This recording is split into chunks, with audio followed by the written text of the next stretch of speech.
Hi everyone. তোমাদের সাথে কখনো এরকম হয়েছে সোমবার অফিস করতে করতে হঠাৎ মাথায় এসছে, ইস এখন যদি পাহাড়ে থাকতাম কি ভালোটাই না হতো, আর তারপরই টিকিট কেটে বেরিয়ে পড়া। Welcome to our channel. আমাদের সাথে এবার এরকমই হয়েছিল। আমরা তাই পরের দিন ওয়েট করে তৎকালে তাড়াতাড়ি টিকিট কেটে বেরিয়ে পড়েছিলাম দার্জিলিং মেল করে নিউ জলপাইগুড়ির উদ্দেশ্যে। আমাদের ফার্স্ট ডেস্টিনেশন ছিল এবার এনজেপি থেকে লামহাটা আর তারপর দার্জিলিংয়ের প্ল্যান। আমরা যেহেতু একদিনে এই প্ল্যানগুলো করেছি, তাই কোনো গাড়ি টাড়ি কিন্তু আমাদের বুক ছিল না। তবে সত্যি কথা বলতে অফ সিজন থাকার জন্য আমরা কিন্তু হোটেল দুটো জায়গাতেই পেয়ে গেছিলাম একদিনের বলাতেই।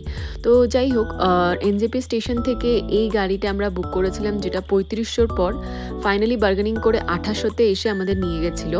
তবে আমার মনে হয় এটা ২৫০০-তেই হয়তো পাওয়া যেত।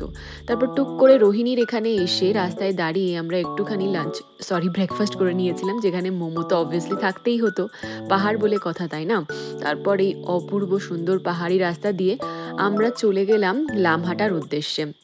আমরা যাচ্ছিলাম রোহিণী, কার্শিয়াং, সোনাদা, এই সমস্ত রাস্তাগুলো দিয়েই কিন্তু।